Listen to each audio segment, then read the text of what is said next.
여러분 안녕하십니까? 소프트웨어 보안 약점 진단원 강의를 시작하도록 하겠습니다. 이 강의는 파이썬 시큐어 코딩 가이드에 대한 내용입니다. 저희 소프트웨어 보안 약점 진단원 학습을 하고 계신데요. 최근 한 5년 정도를 기준으로 말씀드렸을 때 이 진단원 시험은 그동안 보안약점 진단 가이드, 키사에서 나온 보안약점 진단 가이드에서 거의 100% 시험 문제가 출제가 되고 있었는데요. 이 가이드는 C, C++, 그 다음에 자바, 시큐어 코딩 가이드, 그리고 약간의 C샵이라든지 자바스크립트 이런 코드가 나와 있는 가이드로 제공이 되고 있었습니다. 그런데 아마 이 문제를 출제하는 기관에서도 어떤 변화가 있었던 것 같아요. 그래서 2024년 시험이 총 4번 있었습니다. 근데 이 3회와 4회 시험에 파이썬 문제가 출제가 되기 시작했어요. 근데 그 파이썬 문제들은 모두 이 파이썬 시큐어 코딩 가이드에서 거의 유사한 코드로 출제가 된 것으로 확인되었습니다. 이 가이드는요, 2023년에 키사가 마찬가지로 발표를 했는데 이 가이드, 그리고 이 가이드를 뿐만 아니라 자바스크립트 시큐어 코딩 가이드라는 것도 발표를 했습니다. 그래서 어쨌든 이제 시험 범위에 변화가 생겼으므로 저희는 이 진단원 시험 공부를 함에 있어서 파이썬 시큐어 코딩 가이드도 학습을 할 필요가 있습니다. 저는 사실 개인적으로 업무적으로 파이썬 프로그래밍 언어를 현재 가장 많이 사용하고 있습니다. 그래서 사실 이 시험과 상관없이 처음에 키사에서 이 가이드를 만들었을 때 여러 차례 리뷰를 하고 사용을 했었는데 마침 또 이 시험에 이 가이드가 출제가 되고 있으므로 요 내용에 대한 강의를 추가로 진행을 2025년에 하기로 하였습니다. 플러스로 자바스크립트 시큐어 코딩 가이드가 마찬가지로 기사에서 나왔는데 그런 부분도 이 시험 출제에 변동이 있다면은 강의로서 지원을 해드릴 예정입니다. 이 가이드는 여기 보시면은 시큐어 코딩 가이드라고 되어 있고요. 이렇게 목차가 나와 있습니다. 먼저 오늘 시간에는 일종의 오리엔테이션으로서 파이썬이라는 언어가 어떤 언어인지, 그리고 이 가이드가 어떤 식으로 서술되어 있는지를 중점으로 소개를 드리고자 합니다. 시큐어 코딩 가이드라고 되어 있는데요. 저희 기존에 진단원 학습을 하신 분들이라면은 설계 단계라든지 구현 단계의 구분을 아실 거예요. 근데 이름이 시큐어 코딩인 거는 이 구현 단계와 관계가 있다라고 생각을 하시면 될 것 같아요. 그래서 저희가 이 가이드의 목차를 한번 살펴보도록 하겠습니다.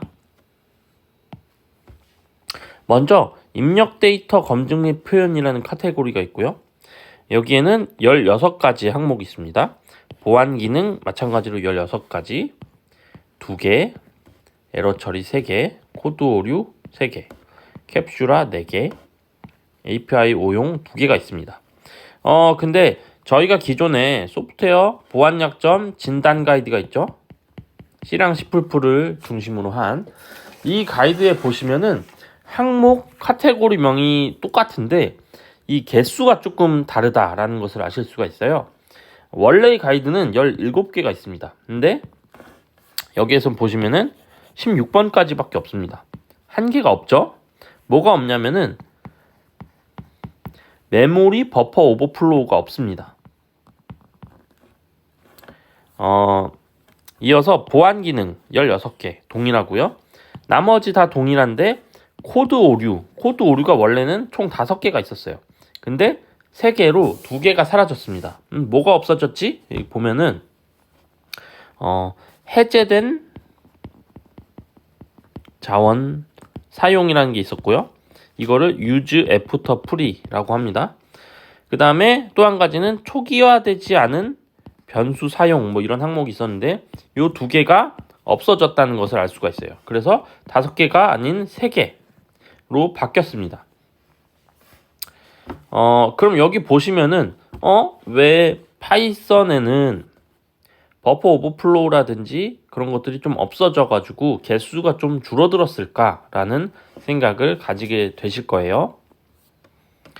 거기에 대해서 제가 설명을 드리려면은 컴파일 언어랑 인터프리터 언어에 대해 이해를 하는 것이 필요합니다. 사실 요즘에 뭐 구글 검색을 해서 알아볼 수도 있고 위키백과에서 찾아볼 수도 있지만은 뭐 챗 GPT 같은 거에서도 컴파일 언어와 인터프리터 언어의 차이점에 대해서 알려줘 하면은 뭐 열심히 설명해 줄 겁니다. 뭐 맞는 설명일 거예요. 근데 이제 이해를 쉽게 돕기 위해서 좀 간단히 말씀을 드릴 필요가 있는데요. 컴퓨터란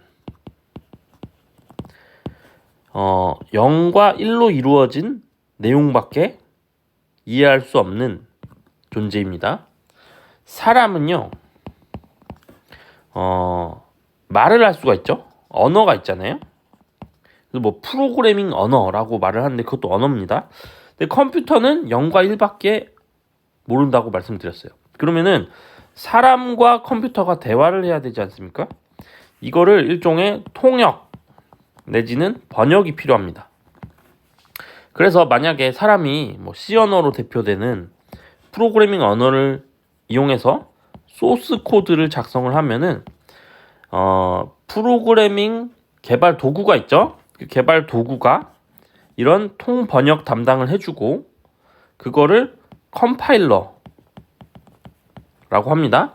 이 컴파일러가 0과 1로 이루어진 바이너리 코드를 만들어 줍니다. 그러면은 정리를 해보면 C 언어는 컴파일을 해야 되는데 이 컴파일은 컴퓨터가 이해하기 쉽게 해석해 주는 거다. 그래서 이 컴파일 언어를 사용하면은 사실 그 컴파일 과정에는 시간이 좀 걸립니다. 근데 한번 컴파일을 해놓으면은 그 다음부터는 컴퓨터가 바로 알아들을 수 있는 기계어로 실행을 하기 때문에 속도가 굉장히 빠르다는 장점이 있어요. 근데 이제 다른 언어로는 인터프리터 언어라는 게 있어요. 이거는 제가 이제 방금 통번역이라고 말씀을 드렸는데 일종의 그 통역사가 있는 거예요. 통역사가 동시통번역이라고 하죠. 실시간으로 번역을 해주는 겁니다. 그래서 컴파일이라는 과정을 거치지 않고요. 코드를 넣으면은 인터프리터가 한 줄 한 줄 한 줄을 실행해 주는 거예요. 이렇게 하면은 사실 어떤 의미에서는 속도가 좀 느리다고 할 수 있죠. 왜냐면은 한마디 말하고 번역하고 한마디 말하고 번역하고 이렇게 해야 되잖아요. 그래서 속도가 느리다. 이게 대표적인 언어가 이제 파이썬인데요. 파이썬 같은 경우에도 이제 개발자들이 그동안은 파이썬 언어는 속도가 느리다라는 편견이 있어가지고 이제 C나 C++에 비해 비교적 처리 속도가 느리다라는 편견이 있다 보니까 편견이 아니라 뭐 실제 사실이기도 합니다. 파이썬의 속도를 향상시키기 위해서 많은 노력을 하고 있습니다. 그래서 뭐 C 파이썬이나 뭐 그런 것들도 있는데 이제 그런 거는 논외로 하고 일단 이 둘을 구분했을 때 장점은 컴파일 언어는 기계어로 번역을 해주기 때문에 굉장히 빠르고 한번 번역해 놓으면은 그 다음부터는 빠르게 처리를 할 수가 있어요. 인터프리터 언어는 코드 한 줄 한 줄 한 줄을 통역해주는 현장에서 통역해주는 개념이라고 생각하시면 되는데 지금 그게 바로 파이썬으로 대표되는 인터프리터 언어들이 많아지기 때문에 여기에 대한 고민이 시작된 거죠. 그러면은 이 파이썬 언어는 왜 쓰냐? 사실 편리성에 있습니다. 파이썬 언어는 비교적 굉장히 쉽기 때문에 C 언어처럼 되게 복잡한 프로그래밍을 직접 하지 않아도 대부분 자동으로 지원이 됩니다. 이거를 이제 라이브러리라든지 패키지라고 하는데요. 이미 완성된 패키지가 있어가지고 이걸 사용해서 구현을 빠르게 할 수가 있는 겁니다. 예를 들면 뭐 대학교 다닐 때 제가 C 언어 프로그래밍 수업을 들었는데 교수님이 이제 뭐 달력을 만들어 오래요. 그러면은 이제 C 언어로 뭐 여러 가지 뭐 날짜 처리, 뭐 변환, 뭐 이런 거 직접 다 구현을 해야 되잖아요. 근데 이제 파이썬 같은 경우는 뭐 캘린더 패키지가 있어가지고 그거를 임포트, 그러니까 불러와가지고 그냥 프린트를 딱 하면은 바로 달력이 나옵니다. 거기서 이제 개발 생산성의 차이가 있죠. 그래서 이 파이썬 같은 언어가 각광받고 있습니다. 이 사이트는 티오베라는 사이트인데요.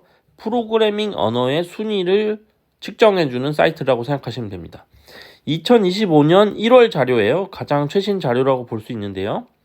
여기에 보시면은 파이썬 언어가 1위를 차지하고 있습니다. 이게 파이썬 언어를 확인해 보면요. 파이썬 언어가 뭐 옛날부터 유명했던 건 아니에요. 뭐 2002년부터 있었는데 2005년, 8년 이때도 있죠. 근데 2024년에는 엄청나게 순위가 상승한 상태입니다. 2016년쯤에 어떤 일이 있었냐면은 알파고 혹시 기억하시죠? 그 이세돌 바둑기사가 알파고랑 바둑을 뒀는데 사람들이 다들 인공지능이 아무리 발전해도 바둑은 정복하지 못할 거야 라고 생각했는데 인공지능이 이겼죠. 그런데 이제 이때의 기점으로 인공지능이 굉장히 발전을 하고 뭐 머신러닝, 딥러닝, 그리고 최근에는 챗 GPT 같은 생성형 인공지능이 대세를 이루고 있는데 이런 인공지능 영역에서 파이썬 언어를 굉장히 많이 사용하고 있습니다. 그리고 뭐 생물학자라든지 뭐 여러 수학자라든지 물리학자 이런 사람들이 연구를 할 때 파이썬을 사용하니까 굉장히 쉽게 데이터 처리를 할 수 있다는 것을 알게 되면서 파이썬 언어가 그만큼 인기를 끌고 있는 거예요. 그래서 요즘은 이제 파이썬 언어가 대세입니다. 근데 다른 언어를 살펴보면 여전히 C, C++, 자바는 높은 순위를 차지하고 있다라는 것을 보실 수 있고요. 또 자바스크립트가 있어요. 제가 앞서 말씀드렸지만 자바스크립트는 웹 개발에 많이 사용되는 언어인데 예전부터 지금까지 이 정도면 높은 사용률을 보이고 있습니다. 키사에서 자바스크립트 시큐어 코딩 가이드도 제공을 하고 있기 때문에 그 부분도 기회가 되면은 설명을 강의로서 드릴 수 있도록 하겠습니다. 그 다음에 뭐 고 언어 이런 언어들이 있고요. 또 하나 말씀드린 거는 이제 러스트라는 언어가 있어요. 러스트 언어는 최근에 굉장히 각광받고 있는데 왜냐면은 C랑 C++가 굉장히 속도가 빠르다라고 했지만 보안적으로 좀 취약한 부분이 있습니다. 그런 부분을 개선한 언어예요. 그래서 심지어 뭐 미국의 여러 디스트 같은 기관에서 C랑 C++를 이제 제발 그만 쓰고 러스트를 써라 라는 권고안을 발표하기도 했어요. 실제로 리눅스 커널을 개발하는 오픈소스 개발자들이 리눅스 커널 기능을 러스트로 개발을 하고 있습니다. 그래서 만약에 여러분이 뭐 이 시험과 관련 없이 제가 요즘에 새로 유행하는 프로그래밍 언어를 배우고 싶어요 라고 하신다면은 저는 러스트를 추천드릴 것 같아요. 근데 저희는 어쨌든 이제 이 시험 합격을 위해서 공부를 하시는 거니까요. 우선은 저희는 C랑 C++, 파이썬 이런 언어들의 시큐어 코딩에 대해서 한번 고민을 해보도록 하겠습니다.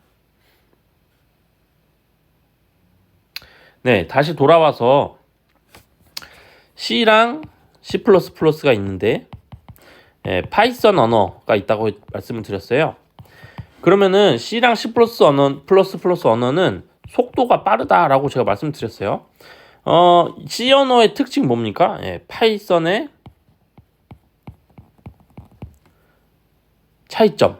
C 언어는 포인터라는 게 있습니다. 이 포인터는 특정 메모리 영역에 강제적으로 접근하거나 뭐 데이터를 읽거나 쓰거나를 할 수 있다는 것을 의미합니다. 그래서 C 언어가 제가 속도가 빠르다라고 말씀드렸는데 이런 기능을 제공하기 때문에 속도가 빠를 수밖에 없어요. 근데 거꾸로 생각하면 이런 기능은 보안적으로 굉장히 위험한 기능입니다. 어떤 영역에 접근을 해서는 안 되는데 강제로 접근을 할 수 있다라는 의미로 해석이 될 수도 있잖아요. 그래서 최근 나오는 언어들은 이런 위험한 포인터 기능이 없습니다. 설계적으로. 근데 여전히 C나 C++에서는 이 기능이 있기 때문에 발생할 수밖에 없는 설계적 취약점. 그게 뭐냐? 바로 버퍼 오버플로우라든지 유즈 애프터 프리 같은 취약점이죠. 그래서 제가 앞서 말씀드렸듯이 여기 가이드에 보면은 개수가 다르다고 말씀드렸잖아요. 빠진 걸 보면은 메모리 버퍼 오버플로우, 그다음에 유즈 애프터 프리 이런 게 사라졌어요. 그리고 초기화되지 않은 변수 사용 이런 게 없습니다. 예, 왜냐면은 파이썬 언어는 언어 설계적으로 이런 취약점이 발생하지 않게 만들어져 있기 때문이죠. 그런 의미에서 저희는 이제 파이썬 시큐어 코딩을 배우는데 엄밀히 따지면은 파이썬 언어의 취약점이라고 할 수는 없고요. 파이썬의 패키지에서 발생할 수 있는 취약점을 저희가 보호한다 혹은 뭐 완화한다 라는 관점에서 생각을 하시면 좋을 것 같아요. 요 자료는 제가 이제 카페에 업로드한 내용인데요. 방금 전에 제가 패키지에 대해서 말씀드렸잖아요. 파이썬 시큐어 코딩 가이드의 여러 항목들을 보면은 이렇게 보안 약점의 제목과 설명이 있고요. 그다음에 제가 관련 패키지를 명시를 해놨습니다. 관련 패키지가 뭐냐? 결국 라이브러리인데요. 이 라이브러리는 파이썬에서 이미 누군가가 만들어 놓고 그걸 가져다 쓰세요라고 하는 개념이에요. 자, 그러면은 파이썬 시큐어 코딩 가이드인데 지금 SQL 삽입이라든지 크로스 사이트 스크립트 이런 게 있잖아요. 이런 취약점 뭐냐? 이거는 웹 개발에서 발생할 수 있는 웹 취약점입니다. 그러면은 나는 지금 파이썬을 보고 있는데 웹 개발을 해야 돼. 그러면은 찾아보면은 파이썬에서 웹 개발을 도와주는 패키지가 이미 있습니다. 그게 바로 여기 나와 있는 장고라든지 플라스크 이런 것들이 파이썬의 웹 개발을 도와주는 패키지예요.